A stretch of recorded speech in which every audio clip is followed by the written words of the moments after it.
بسم اللہ الرحمن الرحیم. محترم جناب رانا محمد تنویر صاحب، وزیر تعلیم حکومت پاکستان، وائس چانسلرز، پروفیسرز، اساتذہ کرام، وزراء، advisers, special assistants, secretary education, Pakistani قوم کے انتہائی ہونہار طلباء و طالبات،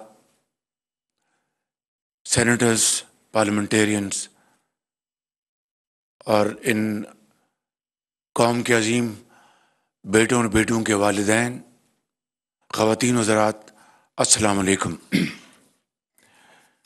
آج میرے لیے ایک انتہائی اطمینان کا دن ہے کہ اللہ تعالیٰ کے فضل و کرم سے وہ شعبہ جس کے ذریعے دنیا میں رینگتی ہوئی قومیں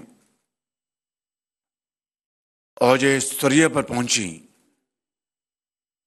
اسی شعبے کو آگے بڑھانے کے لیے آج مجھے یہاں پر آنے کا موقع ملا ہے، اور بغیر کسی خود نمائی کے میں یہ کہنا چاہتا ہوں کہ میں نے اس سفر کا آغاز 2008 میں پنجاب سے شروع کیا. جب میں غریب الوطنی کے دن گزار رہا تھا تو ایک دن لندن میں میری ملاقات ڈاکٹر امجد ثاقب سے ہوئی. یہ 2003-04 کی بات ہے، جب ایک موذی بیماری سے اللہ تعالیٰ نے مجھے نجات دلائی. اس کا جتنا بھی شکر ادا کروں کم ہے. تو ڈاکٹر امجد ثاقب میرے ساتھ پنجاب میں 1997 میں انہوں نے میرے ساتھ کام کیا تھا. تو ان سے میں نے ملاقات کی اور تعلیم کے اوپر گفتگو کی. تو مجھے تو نہیں پتا تھا کہ مجھے دوبارہ کبھی موقع ملے گا خدمت کا، یہ تو اللہ تعالیٰ کے ہاتھ میں تھا. تو انہوں نے گفتگو میں ایک انڈاؤمنٹ فنڈ کی بات کی. چنانچہ 2008 میں جو ہی ہمیں اللہ تعالیٰ نے موقع دیا تو میرے لیڈر نواز شریف کی لیڈرشپ میں پنجاب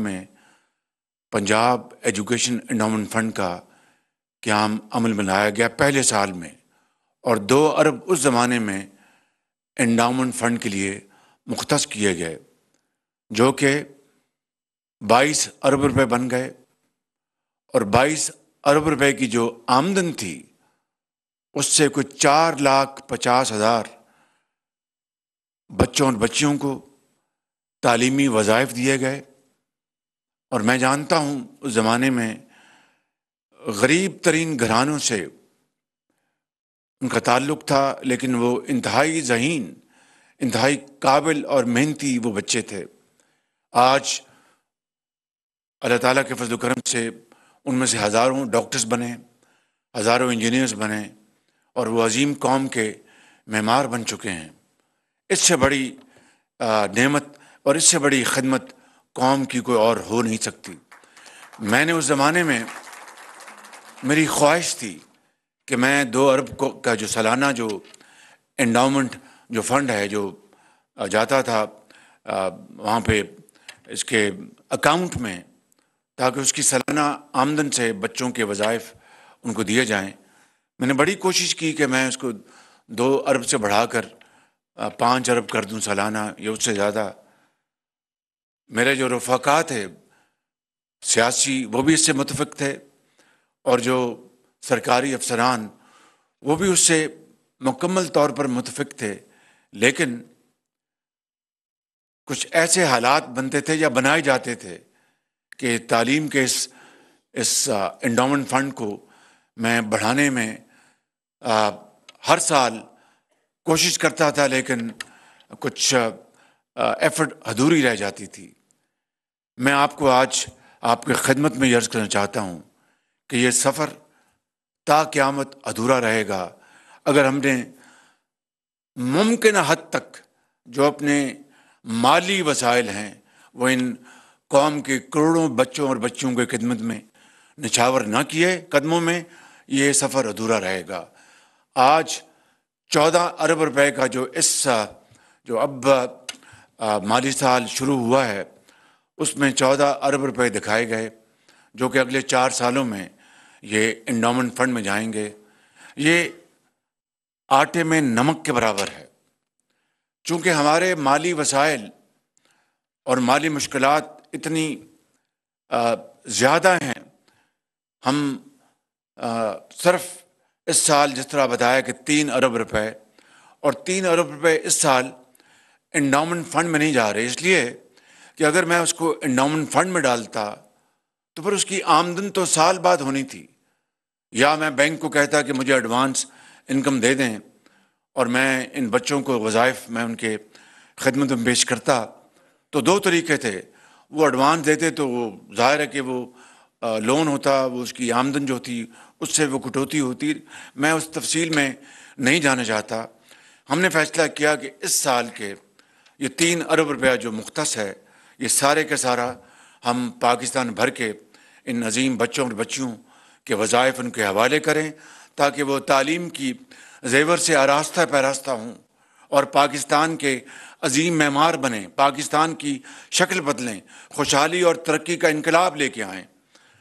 مگر میری دعا ہے کہ الیکشن کے بعد جو بھی حکومت آئے وہ 14 ارب نہیں، میں چاہوں گا کہ اگلے 10 سالوں میں وہ 140 ارب روپے مختص ہوں جو کہ ہم اپنے بچوں اور بچیوں کے لیے ہم ان کے حوالے کریں۔ کوئی ڈاکٹر بنے، کوئی انجینئر بنے، کوئی زراعت میں ایکسپرٹ بنے۔ یہی طریقہ ہے، یہی وتیرہ ہے۔ آپ دیکھیں خلیج میں چلے جائیں جہاں پر صحرا تھے، آج وہاں پر آپ کو ایک ایسا نظام نظر آتا ہے کہ عقل دنگ رہ جاتی ہے۔ یہ ٹھیک ہے کہ اللہ تعالیٰ نے ان کو تیل کی دولت سے مالا مال کیا ہے، لیکن ہمیں اللہ تعالیٰ نے اس سے زیادہ ہمیں دولت دی ہے، زرخیز زمین دی ہے، پہاڑ دیے ہیں، پانی ہے، معدنی وسائل اللہ تعالیٰ نے عطا کیے ہیں۔ آپ جیسے یہاں پر خواتین بھی اس قوم کی تشریف فرما ہیں، یہاں پر مرد بھی ہیں، ٹیچرز بھی ہیں، پولیٹیشنز بھی ہیں، ایکسپرٹس بھی ہیں، بڑے بڑے اذہان بیٹھے ہیں یہاں پر، اور جو کہ اس ملک کے اندر ایک انقلاب لا سکتے ہیں، بشرطے کہ ہم ایک راستہ اپنائیں اور اس کے اوپر ہم کار بند ہو جائیں اور شبانہ روز اس کے اوپر ہم محنت کریں۔ تو میں سمجھتا ہوں کہ یہ مشکلات کا سفر بہت جلد کٹ جائے گا۔ یہ جو prime minister Pakistan fund for education جو ہے، میں اس نام سے اتفاق نہیں کرتا۔ میں نے ابھی رانا صاحب کی خدمت میں گزارش کی ہے کہ اگر پنجاب میں تھا پنجاب ایجوکیشن انڈومنٹ فنڈ، آج اس کو پاکستان ایجوکیشن انڈومنٹ فنڈ بنانا چاہیے ہمیں، تاکہ پورے پاکستان کا اس کے اوپر حق ہے۔ پرائم منسٹر آتے جاتے رہتے ہیں، اصل بات یہ ہے کہ یہ فنڈ ہمیشہ سلامت رہنا چاہیے، اس میں اضافہ ہوتا رہنا چاہیے۔ دیکھیے میں آپ کو ایک واقعہ سنانا چاہتا ہوں۔ یہ 2010-11 کی بات ہوگی۔ میں لاہور میں الحمرہ ہال تھا یا اقبال اکیڈمی تھی، مجھے اب یاد نہیں، وہاں پر ہم یہ بچوں اور بچیوں کو وظائف دے رہے تھے۔ تو ایک بیٹی آئی تو میں نے ان سے پوچھا، بیٹی آپ کا تعلق کہاں سے ہے؟ تو کہنے لگی کہ میں چکوال سے میرا تعلق ہے۔ تو میں نے کہا کہ آپ کے والد کیا کرتے ہیں؟ ان کا کہ وہ ان کا سایہ اٹھ چکا ہے۔ میں نے کہا والدہ آپ کی؟ کہ وہ بھی دنیا میں نہیں ہیں۔ تو میں نے کہا پھر کتنے بہن بھائی ہیں؟ وہ کہنے لگی کہ بڑا اس نے ضبط سے کام لیا، اس کی آنکھوں میں آنسو تھے لیکن بڑے اس نے صبر سے کام لیا۔ ان کا کہ میں وزیر اعلیٰ، ہم 4 بہن بھائی ہیں اور میں سب سے بڑی ہوں، اور میں تعلیم حاصل کر رہی ہوں، اور دوسرے میرے چھوٹے بھائی بہن ہیں وہ بھی اسکول میں جاتے ہیں۔ تو میں نے کہا کہ کس طرح گزر اوقات ہوتا ہے؟ کہیں گے ہمارے چچا ہیں وہ ہمیں ہمارا خیال کرتے ہیں، لیکن میں نے کہا کیا کاروبار ان کا کوئی کاروبار نہیں، وہاں پر وہ گھاس پھوس کاٹتے ہیں اور بازار میں منڈی میں لا کے وہ بیچتے ہیں اور بڑی مشکل سے گزر رکاوٹ ہوتی ہے۔ یہ ہے، آپ اندازہ کریں کہ حالات، یعنی کہ زندگی کتنی تنگ تھی اس خاندان کے اوپر، اور یہ ایک بچی کا یہ معاملہ نہیں ہے، اس ملک میں اس طرح کی لاکھوں بچیاں ایسی ہیں پورے پاکستان میں جن کے اوپر زندگی تنگ ہے، لیکن ان کے جذبے اتنے جوان ہیں اور اتنا مصمم ارادہ ہے کہ وہ چاہتی ہیں کہ ہم تمام مشکلات کو چیرتے ہوئے ہم ڈاکٹرز بنیں، انجینئرز بنیں، اپنے خاندان کا نام روشن کریں اور پاکستان کا نام روشن کریں۔ میں سمجھتا ہوں کہ یہ نہ سیاست ہے نہ کوئی اور چیز ہے، یہ عبادت ہے کہ تعلیم کا فروغ، اور اس ملک کو، پاکستان کے طول و عرض میں، چاروں صوبوں میں، آزاد کشمیر میں، گلگت بلتستان میں، اگر ہم جو علاقے خاص طور پر جو ترقی کی دوڑ میں پیچھے ہیں، میں جناب وزیر صاحب کی خدمت میں عرض کروں گا کہ ان کے لیے آپ ان کو اسپیشل، ان کے اوپر اٹینشن دیں، ان کے اوپر فوکس کریں، تاکہ میں جانتا ہوں قبائلی علاقے میں آپ جائیں، میں کل پشاور میں تھا، آج بھی مجھے قبائلی علاقے کے بچوں سے ملاقات کا موقع ملا۔ ایک نام میں نہیں لیتا، ان کے والد مزدوری کرتے ہیں، اور وہ دیکھیں اپنا کتنے ایک فخر کے ساتھ اور ایک اعتماد کے ساتھ یہاں وہ بچہ کھڑا تھا، اور تعلیم کے حصول کے لیے وہ ہر چیز کرنے کو تیار ہے، چاہے وہ رات کو اس کو ایک لالٹین کے نیچے پڑھنا پڑے یا جس طریقے سے بھی۔ تو اگر حکومت وقت اور اشرافیہ اور صاحب ثروت اور وہ لوگ جن کو اللہ تعالیٰ نے بے پناہ نعمتوں سے مالا مال کیا ہے، اگر وہ آگے نہیں بڑھیں گے اور ان کروڑوں بچوں اور بچیوں کا ہاتھ نہیں تھامیں گے، تو نہ اس دنیا میں نہ اگلے جہاں میں نہ میری معافی ہوگی نہ کسی اور کی معافی ہوگی۔ میں سمجھتا ہوں کہ آج یہ وقت ہے کہ ہم تعلیم کے اوپر پوری طرح ہم فوکس کریں، اور تعلیم جو ہے وہ جو کہ بامانی ہو، جس کی ریلیونس ہو آج کے زمانے میں، اور وہ ایک ٹیکنیکل ایجوکیشن ہے۔ آج تعلیم کے شعبے اتنے ترقی کر گئے ہیں کہ ذہن میں اس کو پوری طرح اس کی تصویر کشی ممکن نہیں ہے۔ آج انفارمیشن ٹیکنالوجی ہے، آج آرٹیفیشل انفارمیشن ہے، آج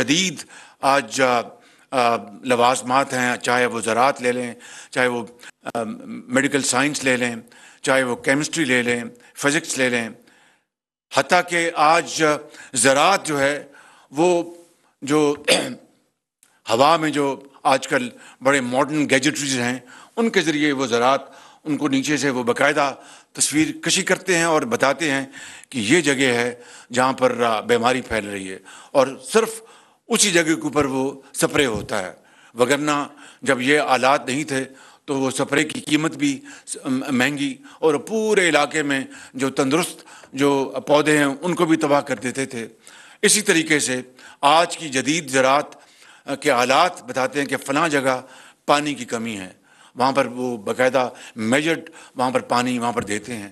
تو اس طرح قومیں ترقی کرتی ہیں، اور یہی اصول جو ہے وہ زندگی کے ہر شعبے میں یہ عمل پیرا ہے۔ میں سمجھتا ہوں کہ آج کی اس محفل کے حوالے سے میں یہ آپ کو یقین دلاتا ہوں، ہماری حکومت کی مدت 14 اگست کو ختم ہو جائے گی۔ اس کے بعد جب بھی الیکشن اکتوبر میں، نومبر میں جب بھی ہوتے ہیں، الیکشن کمیشن نے اس کا اعلان کرنا ہے۔ میری دعا ہے اور مجھے یقین آپ سب کی دعا ہے کہ جو بھی حکومت آئے عوام کے ووٹوں سے، وہ تعلیم کو نمبر 1 پرائیورٹی دے، کہ اس کے بغیر اندھیرے رہیں گے، اس کے بغیر ملک آگے نہیں چلے گا۔ میں اس کے علاوہ رانا صاحب کو یہ گزارش کروں گا کہ ووکیشنل ٹریننگ کے اوپر، اسکل ڈیولپمنٹ کے اوپر آپ بھرپور توجہ دیں، اور انہی فنڈ میں سے مزید فنڈ میں انشاءاللہ جب اللہ تعالیٰ موقع دے گا، آج دعا کریں کہ ورلڈ بینک IMF کی آج میٹنگ ہے بورڈ کی، وہاں پر ہمارا جو IMF کا پروگرام جو ہے وہ آج اپروو ہو جائے۔ لیکن یہ کوئی میں بار بار یہی لفظ دہراؤں گا کہ یہ لمحہ فخریہ نہیں ہے، یہ لمحہ فکریہ ہے۔ یہ کوئی بہت شادیانے بجانے والی بات نہیں ہے، یہ سیلف انٹروسپیکشن ہے، خاص طور پر حکومت وقت اور تمام سیاستدانوں کو اور تمام وہ لوگ جن کو اللہ تعالیٰ نے یہ قدرت دی ہے اس ملک کی تقدیر بدلنے کے لیے، چاہے وہ وائس چانسلرز ہیں، چاہے وہ پولیٹیشنز ہیں، چاہے وہ جرنیل ہیں، ججز ہیں، چاہے وہ ٹیچرز ہیں، چاہے وہ انجینئرز ہیں، ڈاکٹرز ہیں، زندگی کے ہر شعبے سے تعلق رکھنے والے لوگ جن کو اللہ تعالیٰ نے ان کی قسمت میں لکھ رکھا ہے کہ وہ اپنی کنٹریبیوشن سے ملک کی تقدیر بدل سکتے ہیں، یہ ان کے لیے آج لمحہ فکریہ ہے، میرے لیے ہے کہ کیا وجہ ہے کہ ہمسایہ ممالک، اور میں ایک دکھی دل سے آپ سے بات کر رہا ہوں کہ ہمسایہ ممالک جو ہیں وہ ہم سے کہیں آگے چلے گئے، اور وہ زمانہ تھا کہ ہم ان کے ساتھ کمپٹیشن میں تھے، مقابلہ کرتے تھے۔ کل بھی میں نے کسی جگہ کہا کہ ٹیکسٹائل میں پاکستان 80 کی دہائی تک، 90 کی دہائی تک ہم ان سے آگے تھے۔ 90 کی دہائی میں ہمارا روپیہ ہے، اس کی قدر ان سے زیادہ تھی۔ آج کوئی مقابلہ نہیں ہے، اور یہ ایسی تکلیف ہے کہ رات کو بھی نیند نہیں آتی، لیکن وہ قومیں جب تکلیف آتی ہے، مشکلات آتی ہیں، تو پھر وہ اپنی کمر کستی ہیں اور فیصلہ کرتے ہیں کہ ہم نے حالات کا، مشکلات کا مقابلہ کرنا، اور انشاءاللہ کچھ ہو جائے ہم اپنا مقام حاصل کر کے رہیں گے۔ جرمنی اور جاپان سے بہترین اور زیادہ طاقتور مثال اور ہے کوئی نہیں کہ طاقتور بموں نے ان کو تباہ کر دیا، شہروں کے شہر وہ لقمہ اجل بن گئے۔ اور دیکھیے جرمنی آج کہاں دوبارہ کھڑا ہو گیا 60-70 سال بعد۔ آپ اس کو جاپان کو دیکھیں، دوبارہ وہ دونوں ممالک آج دنیا کے ترقی پذیر ممالک میں ان کو شمار ہوتا ہے۔ پہلا نمبر آج امریکہ کا ہے، دوسرا چین کا ہے، تیسرا جرمنی کا ہے، اور چوتھا جاپان کا ہے۔ اندازہ کریں کہ ہیروشیما میں اور ناگاساکی میں کروڑوں لوگ تباہ ہو گئے، مر گئے، اور ہر چیز شہر کے شہر they were razed to ground۔ اور کس طرح وہ دوبارہ انہوں نے فیصلہ کیا کہ نہیں، ہم نے جینا ہے، مرنا نہیں ہے۔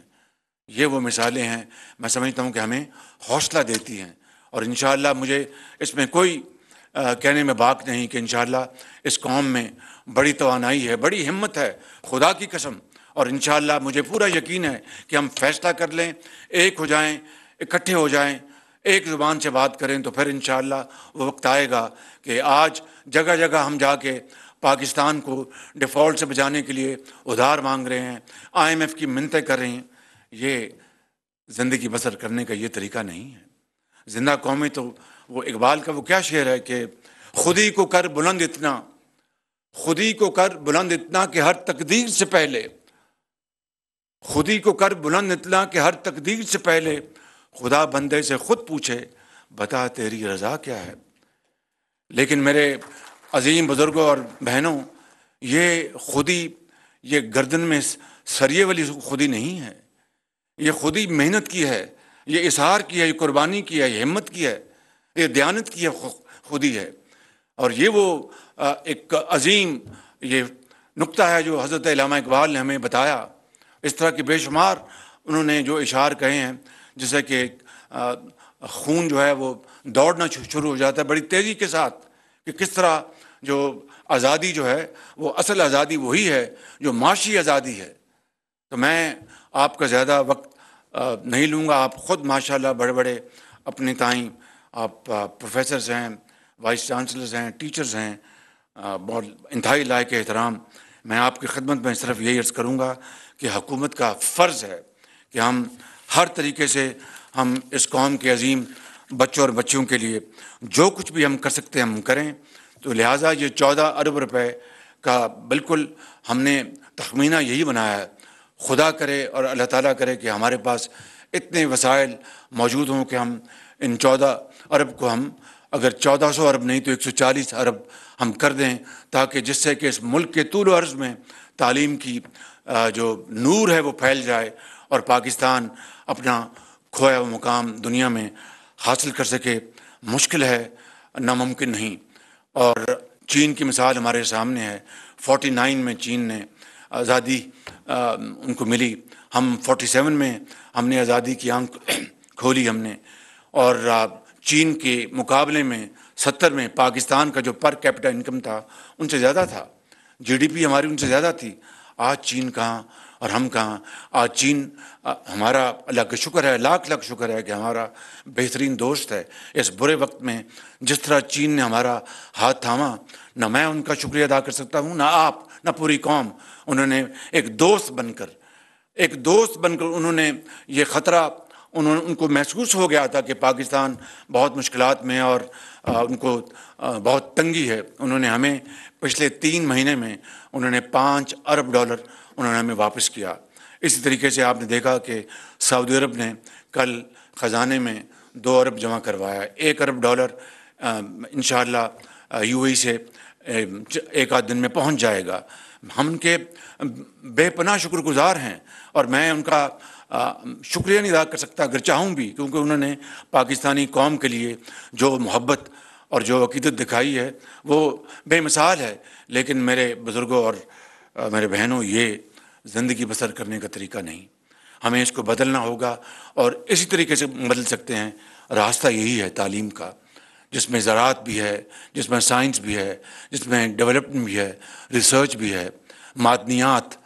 اب معدنیات کے اوپر میں آپ بات کروں تو بات بہت لمبی ہو جائے گی، بہت دور تلک چلی جائے گی. لیکن صرف اختصار کے ساتھ کہنا چاہتا ہوں کہ اربوں ڈالر کے معدنیات یہاں پر مدفن ہیں پاکستان میں، مگر بجائے کہ ہم ایکسپورٹ کر کے اور پاکستان کے طول عرض میں خوشحالی کا پیغام لاتے، ہم نے اربوں روپے جو قانونی فیسیں بھری ہیں، ہمارے خلاف جو مقدمے ہوئے باہر یورپ میں یا دوسری ممالک میں، ہم نے اربوں روپے قانونی فیسیں بھری ہیں. یہ غریب ملک قرضوں پر جینے والا، ایک دھیلے کی ہم نے ابھی اس میں سے منافع کے طور پر کوئی چیز نہیں کمائی. تو قومیں کبھی اس طرح رہتی ہیں. جاپان وہ ملک ہے جو ہر چیز امپورٹ کرتا ہے دنیا میں، کوئی خام مال نہیں وہاں پر. جنوبی کوریا ہر چیز امپورٹ کرتا ہے، کوئی خام مال نہیں. لیکن وہ اپنے ذہنوں سے، اپنے نالج سے، اپنی ٹیکنیکل ایکسپرٹیز سے، تجربے سے وہ اس خام مال کو وہ کنورٹ کرتے ہیں فنش پروڈکٹس میں، اور اربوں ڈالر کی وہ ایکسپورٹ کرتے ہیں. ٹریلینز کی ان کی ایکسپورٹس ہے. یہ مثالیں ہمارے سامنے ہیں. لیکن 75 سال ہم مثالیں دیتے آئے، تقریریں کرتے آئے، مرثیے پڑھتے آئے، اشعار پڑھتے آئے، بڑی گرجدار آواز میں. ایک چیز کا فقدان رہا، وہ ہے عمل کا. نہ یہ نوری ہے نہ ناری ہے، عمل. اور عمل کے اوپر ہم آج کاربند ہو جائیں، فیصلہ کر لیں تو ہماری زندگی بدل جائے گی. یہ آنے والی نسلیں ہمیں دعائیں دیں گی، وگرنہ یہ ہمیں بد دعائیں دیں گی. میں بڑی بغیر کسی لگی لپٹی کے یہاں پر بات کرنا چاہتا ہوں کہ یہ سارا کچھ ہمارے ہاتھ میں اللہ تعالیٰ کے فضل و کرم سے. ہم اگر تقدیر کو ہم نے بدلنا ہے، خوشحالی کی طرف جانا ہے، تو کوئی رکاوٹ رہ نہیں سکتی. اور اگر اسی طرح مجبوری کی حالت میں ہمیں رہنا ہے اور مانگتے رہنا ہے، تو یہ بھی ہمارا اپنا فیصلہ ہے، کسی اور کا فیصلہ نہیں ہے. آئیے آج اس عظیم محفل کی حوالے سے ہم یہ فیصلہ کریں اور یہ عہد کریں کہ ہم تعلیم کے شعبے کو ہم اتنی اس کو عروج دیں گے، فروغ دیں گے. تمام مسائل ہم نشاور کریں گے اور پاکستان کو عظیم بنائیں گے. میں آخر میں جناب وزیر تعلیم کا اور ان کے تمام ساتھیوں کا، ہماری جو پارلیمنٹیرینز ہیں وہ اس بارے میں بڑی کمٹمنٹ سے کام کر رہے ہیں، اور تمام ہمارے جو سرکاری افسران ہیں، سیکرٹری ایجوکیشن اور دوسرے جو یہاں پر ہمارے انتہائی قابل احترام ٹیچرز بیٹھے ہیں، پروفیسرز، میں آپ سب کا شکریہ ادا کرتا ہوں. اور اللہ تعالیٰ سے دعا ہے کہ انشاءاللہ ہم اس سفر پر چل پڑیں جس کی یہ قوم دہائیوں سے جس کے منتظر ہے. میرے ساتھ نعرہ لگائیں، پاکستان. آواز نہیں ہے، پاکستان. قائد اعظم. بہت شکریہ آپ کا.